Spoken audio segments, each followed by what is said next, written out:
Bagaimana pendapat Ustadz tentang sifat uluhiyah, rububiyah, asma wa sifat? Itu ijtihad Ibnu Taimiyah. Kata Ibnu Taimiyah, belajar tauhid pakai ini. Ibnu Taimiyah abad ke-7, abad ke-8. Sedangkan yang jauh lebih tua daripada itu Imam Abul Hasan Al-Asy'ari, abad ke-3. Imam Abul Hasan Al-Asy'ari abad ke-3, Ibnu Taimiyah abad ke-8. Yang salaf itu Ibnu Taimiyah apa Abul Hasan Al-Asy'ari? Asy'ari salaf. Jadi saya ini yang pengikut salaf. Yang pengikut Ibnu Taimiyah ini pengikut khalaf. Salaf. Bolehkan bertabaruk dengan orang mati seperti wali-wali dan orang-orang soleh? Judul bukunya Ithaful Azkiya. Nama pengarangnya Syekh Abdullah bin Siddiq Al-Umari. Caranya macam mana? Allahumma inni atawassalu ilaika, aku bertawassul kepadamu ya Allah, berkat orang soleh ini kabulkanlah doaku. Bukan minta ke dia, mintanya ke Allah. Namanya tawassul. Tawassul itu gini, Ustadz Somad bisa datang ke kampung saya? Tak bisa, jadwal saya penuh. Bisa Ustadz datang ke Kuntu, kampungnya Ustadz Johar Arifin, kawan Ustadz bin Mesir dulu almarhum. Oh ya, insya Allah saya kasih dia, kan gara-gara menyebut orang baik tadi. Itu namanya tawassul, bertawassul dengan orang baik. Mana dalilnya? Dalilnya kata Nabi, nanti kalau dia datang kemari kalian minta doanya, karena doa dia makbul. Siapa itu? Wais Al-Qarni. Kenapa tak langsung aja? Waktu Nabi bilang, nanti kalau dia datang kemari minta doa sama dia, karena doa dia makbul. Untung sahabat Nabi itu tidak Wahabi. Kalau sahabat Nabi itu Wahabi, langsung dibilangnya ke Nabi, ya Rasulullah, jangan pakai Wais, langsung sama Allah. Assalamualaikum warahmatullahi wabarakatuh. Selanjutnya kita jawab beberapa pertanyaan. Setelah itu kita sholat sunat isyraq 2 rakaat.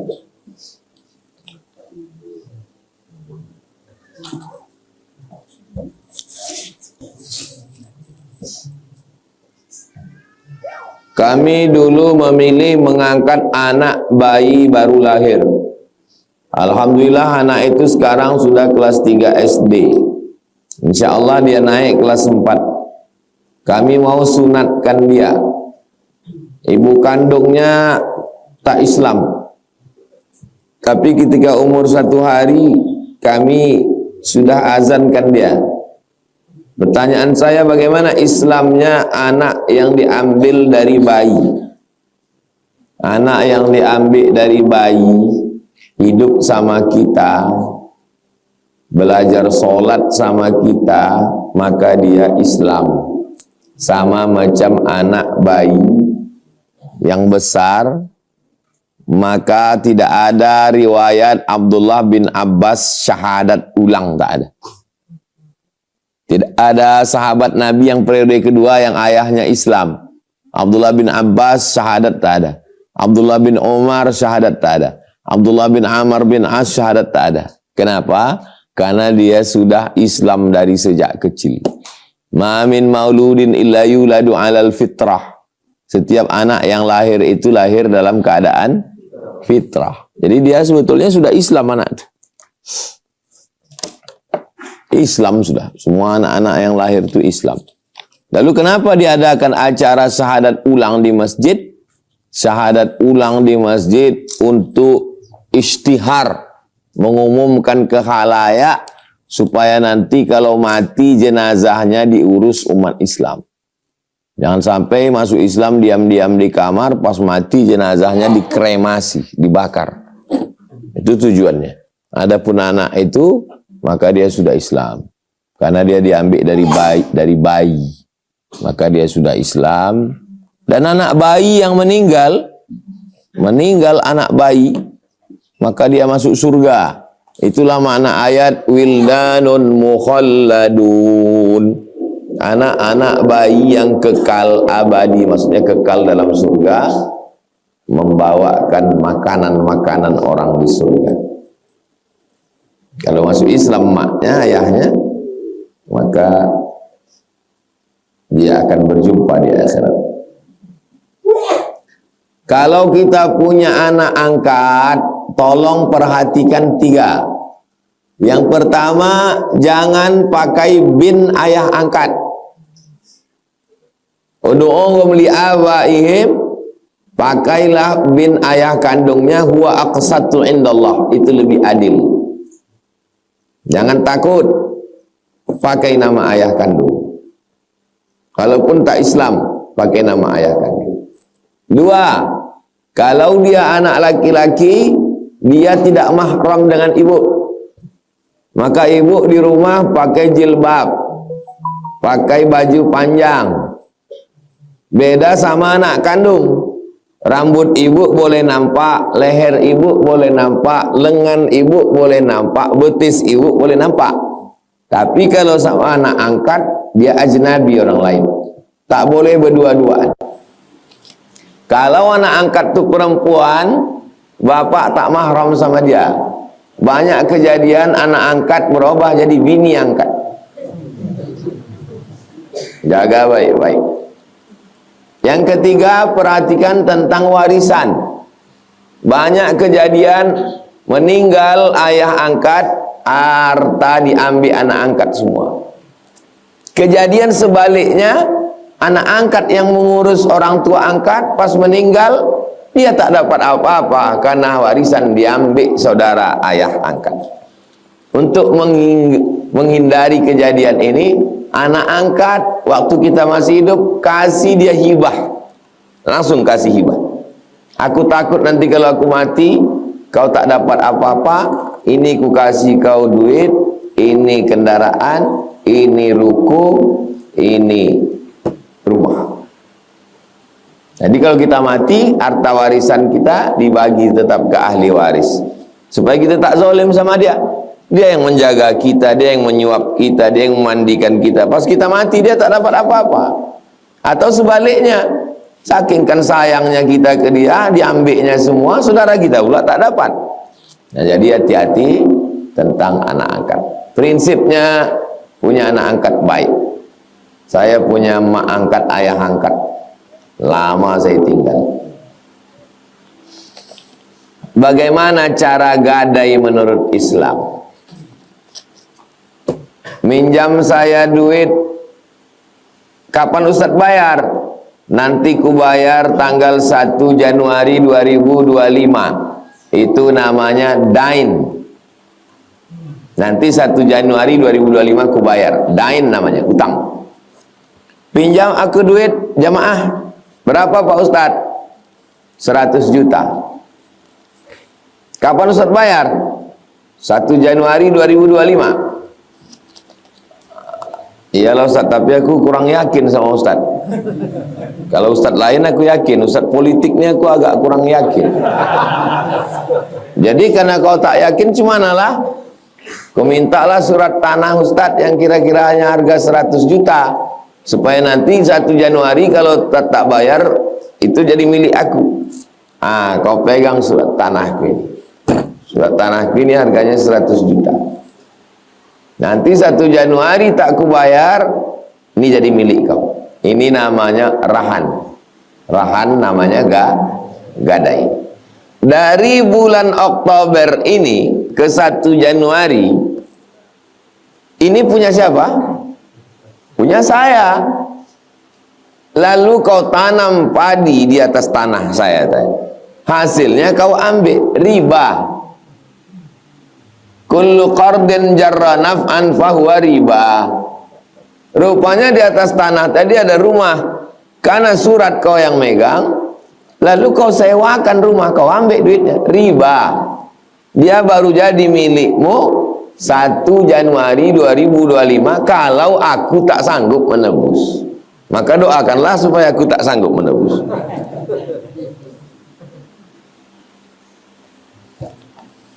Gadai. Sekarang banyak gadai tapi diambilnya manfaat. Akhirnya yang kaya makin kaya, yang miskin makin miskin, kata Bang Haji. Terlalu.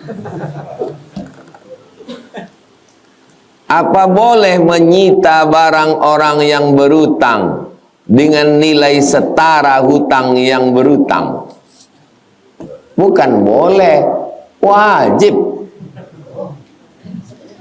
Kalau 1 Januari aku tak sanggup membayar, maka surat tanah yang senilai 100 juta ini punya kau. Pas hari ini tanggal 31 Desember. Kapan berubah tanggal 1 Januari? Jantung saya begini, jantung antum pun begini. Saya takut kehilangan rumah, antum siap-siap dapat tanah dan rumah. Pas jam 11.30 saya telepon. Sudah aku transfer, batal. Jam 12:01 la salam wala kalam, berpindah hak milik punya antum. Tanggal 1 Januari antum pergi ke BPN, berpindah surat nama. Bisa apa tak bisa? Tak bisa, karena tanggal 1 tanggal merah. Ngana buka kantor BPN.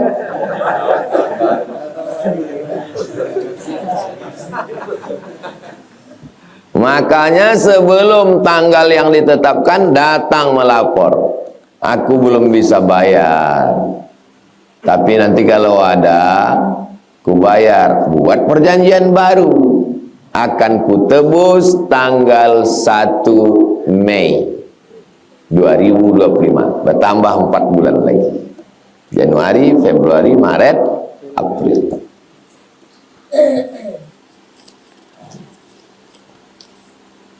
Bagaimana nasib anak sebelum baligh meninggal? Rufi'al qalam an salasatin. Ada 3 orang yang diangkat pena, tak mencatat. Kita hari ini tercatat. Bangun pagi, catat. Mandi, catat. Salat sunat wudu, catat. Salat sunat taubat, catat. Salat sunat tahajud, catat. Salat sunat hajat, catat. Ke masjid, catat. Tapi ada orang yang penanya tak mencatat. Rufi'al qalam. Siapa dia?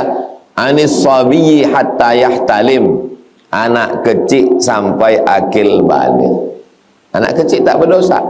Anin naim hatta yastaiqiz. Orang tidur sampai bangun. Anil majnun hatta yafiq. Orang gilo sampai sadar. Anak kecil tak berdosa.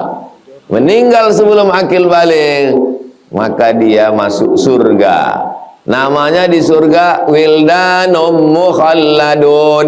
Anak-anak kecil yang kekal abadi di surga, membawakan makanan penghuni surga.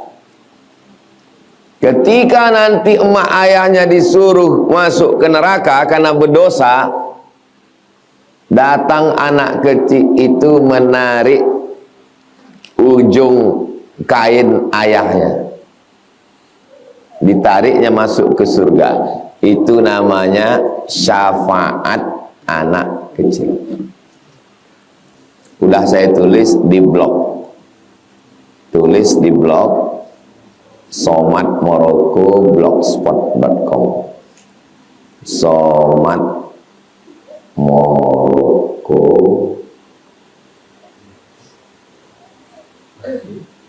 spasi syafaat anak kecil. Saya tulis ini pada tanggal 6 Mei 2012. 12 tahun yang lalu. Catatan tausiah Buya BA. Buya ini ceramah, kata dia, nggak ada tuh anak-anak kecil bisa ngasih syafaat. Bohong itu. Kalau saya bantah dia di situ, malu dia. Saya tetap menjaga harga diri dia. Pulang dari acara kenduri itu, saya tulis ini, saya share ke tuan rumah. Itu yang diceramahkannya tadi itu salah tuh, saya bilang. Tolong kirim ke dia, saya bilang. Biar jangan dia salah terus. Nanti di mana-mana, siapa BA nih? Saya pun tak ingat lagi siapa BA. Banyak anak mungkin. Kata dia, ini ada beberapa yang saya luruskan. Kata dia, Nabi menangis ketika cucunya meninggal. Itu tak betul, salah. 2. Orang yang mati di tanah suci masuk surga. Tak betul. 3. 6 amal mengalir sesudah mati. Tak betul, salah. Tak ada yang menolong, tak ada anak bisa menolong. Bohong itu, kata dia. Ada hadisnya. Dari Abu Hassan, qultu li Abi Hurairah, mata li ibnani, anakku 2 orang mati.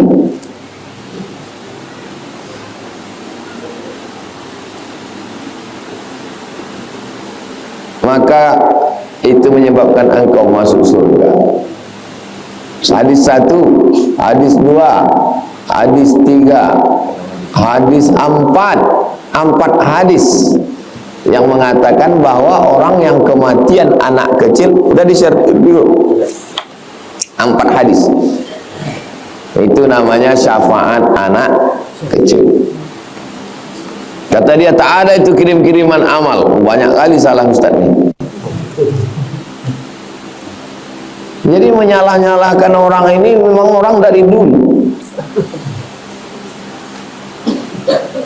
Oh, di komen banyak juga komen orang.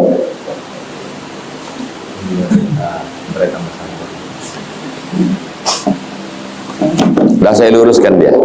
Tak tahu entah dia lurus entah masih bengkok.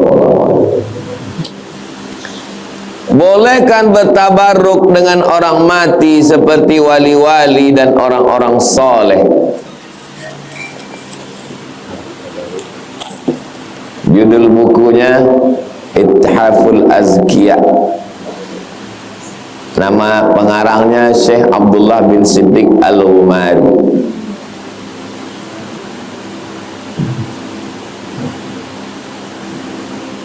Share nanti ke grup. Ini link PDF-nya. Kalau bisa, alhamdulillah. Tak bisa, innalillah.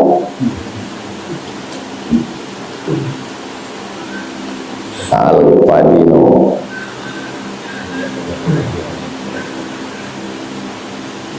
Judul kitabnya Ittihaful Azkiya bijawazit tawassul bil awliya wal anbiya.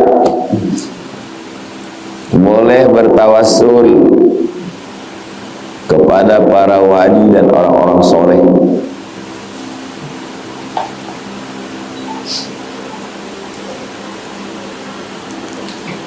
Caranya macam mana?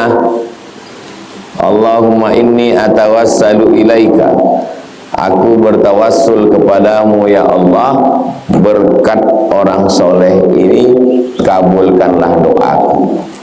Bukan minta ke dia, mintanya ke Allah. Namanya tawassul.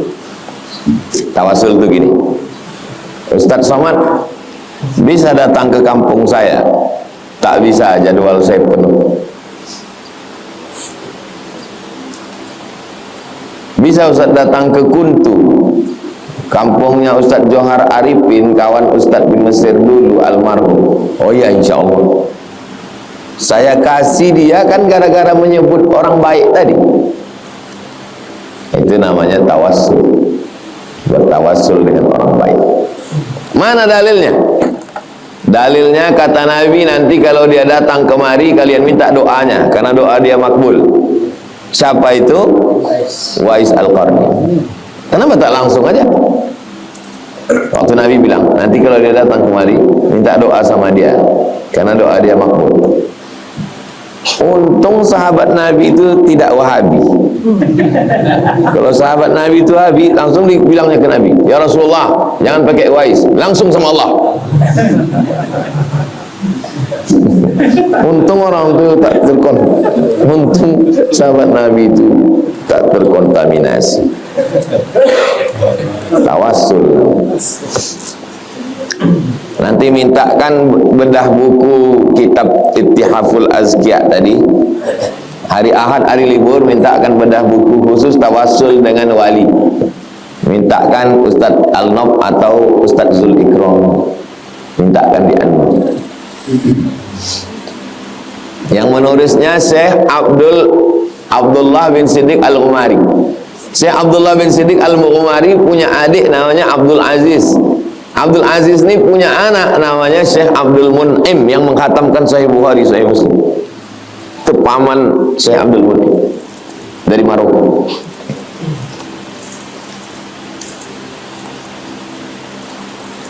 Bagaimana pendapat Ustadz tentang sifat uluhiyah, rububiyah, asma wa sifat? Itu ijtihad Ibnu Taimiyah. Kata Ibnu Taimiyah, belajar tauhid pakai ini. Ibnu Taimiyah abad ke-7, abad ke-8. Sedangkan yang jauh lebih tua daripada itu Imam Abul Hasan Al-Asy'ari, abad ke-3. Imam Abul Hasan Al-Asy'ari abad ke-3, Ibnu Taimiyah abad ke-8. Yang salaf itu Ibnu Taimiyah apa Abul Hasan Al-Asy'ari? Asy'ari salaf. Jadi saya ini yang pengikut salaf. Yang pengikut Ibnu Taimiyah ini pengikut khalaf. Salaf. Masuk pada silabus pembelajaran kuliah. Sedangkan dalam Ahlus Sunnah sifat 20. Pendapat yang mengatakan belajar sifat 3 serangkai itu kafir lebih pendapat amanat keras. Bolehkah kita sekedar belajar? Membaca buku Karl Marx boleh atau tak boleh? Kan tak mungkin antum datang ke kampus begitu masuk, adik-adik kita tauhid, kebetulan kalian belajar di kampus ini sekarang uluhiyah, rububiyah, asma wa sifat. Ini adalah bid'ah. Bid'ah abad ke-8 ini. Kau C. Syukur-syukur C kok dibilangnya D. Iyo kan diurang lalu kan jawab. Iyo lah Pak. Pahami betul baik-baik, lulus ujian A, habis itu baru bantah pakai sifat 20. Wujud kilam bakong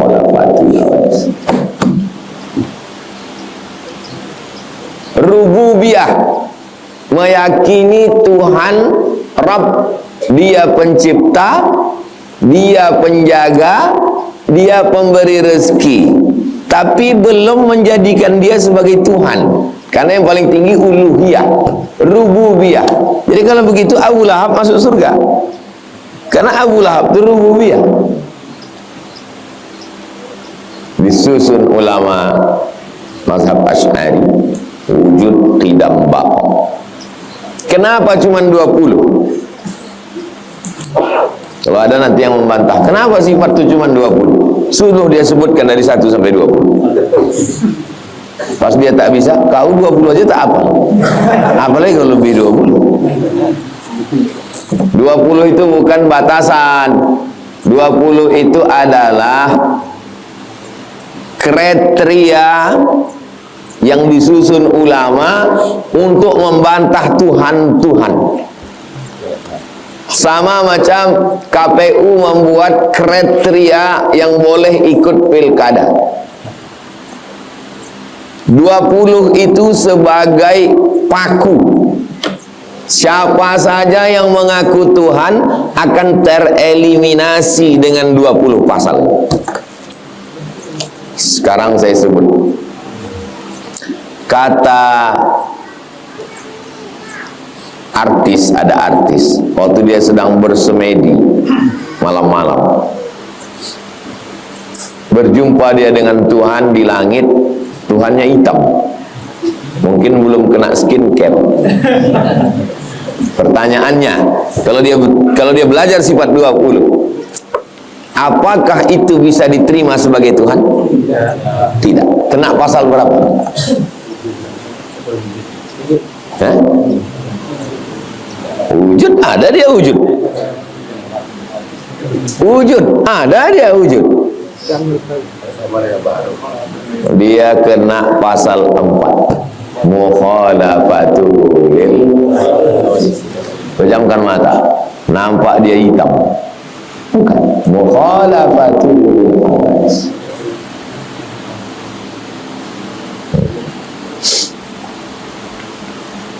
20 pasal itu disusun untuk mengadakan seleksi Tuhan. Sekarang di dunia ini ada 4.000 Tuhan, sesuai survei hasil LSI, lembaga survei internasional. Ada 4.000 Tuhan. 4.000 Tuhan itu bisa diseleksi, dan 3.999 Tuhan itu akan rontok semua. Yang lulus hanya la ilaha illallah Muhammadur. Nabi Isa Tuhan, kena pasal berapa?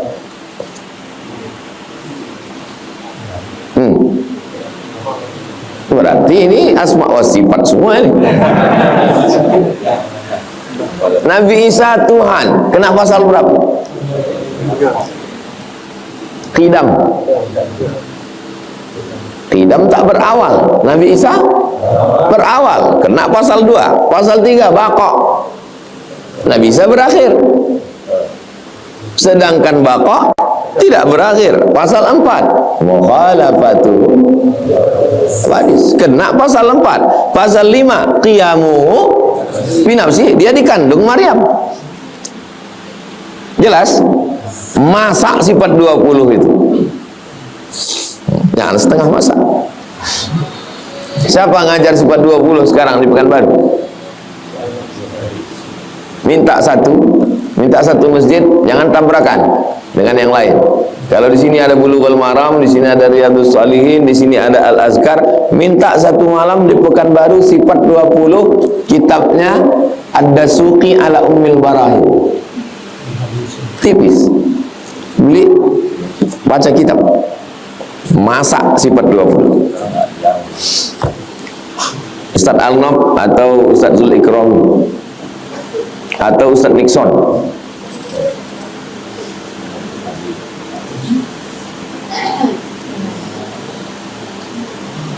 Bagaimana cara meninggalkan maksiat berkali-kali bertobat tapi tetap masih mengulangi?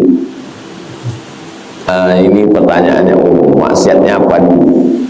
Kalau maksiatnya narkoba, nggak bisa dengan sholat sunat taubat. Kalau narkoba mesti masuk BNN, karena narkoba itu tidak bisa remnya rem cit, tidak bisa. Jadi kalau biasa makai satu hari tiga on misal, dia mesti satu on dulu, dia perlahan, nggak bisa langsung.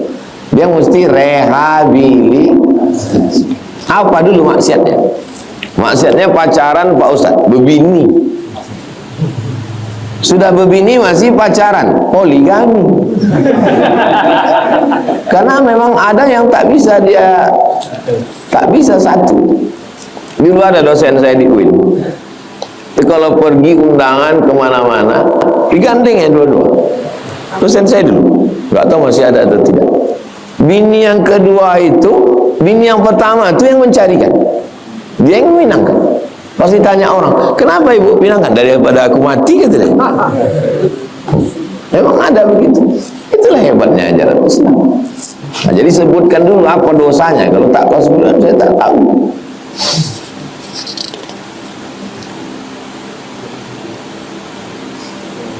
Apa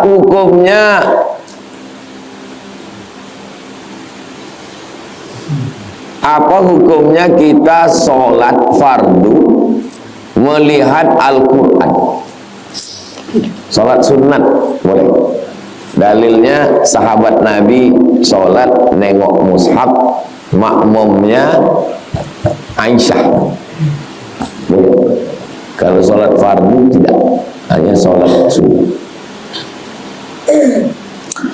Apa yang dibaca untuk pelunas utang?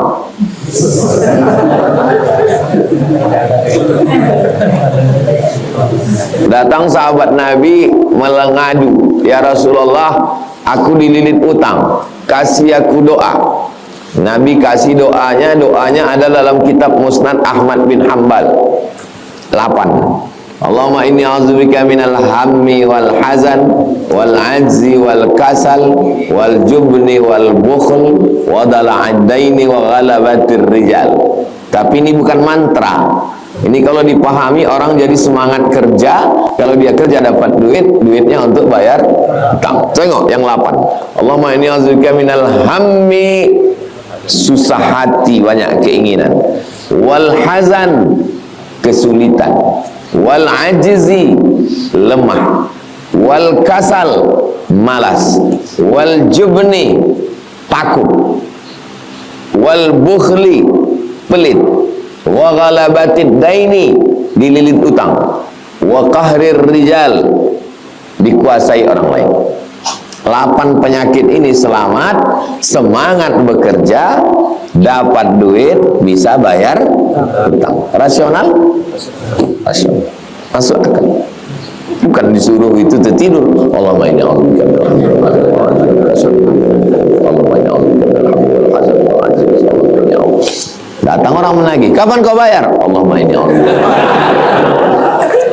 Kata yang nagih itu, udahlah, karena aku tengok kau udah agak gila. Rasional. Siapa yang sholat duha kaya raya?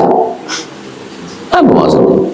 Maksudnya tidak tidur pagi, kerja. Bukan sholat duha terus tak bekerja. Islam ini rasional. Ala hadhihi niyyah al-Fatihah. A'udzubillahi minasyaitonir rajim. Bismillahirrahmanirrahim. Alhamdulillahirabbil alamin. Arrahmanir rahim. Maliki yaumiddin. Iyyaka na'budu wa iyyaka nasta'in. Shiratal mustaqim. Shiratal ladzina an'amta 'alaihim ghairil maghdubi 'alaihim waladdallin. Allahumma shalli 'ala sayyidina Muhammad wa 'ala ali sayyidina Muhammad.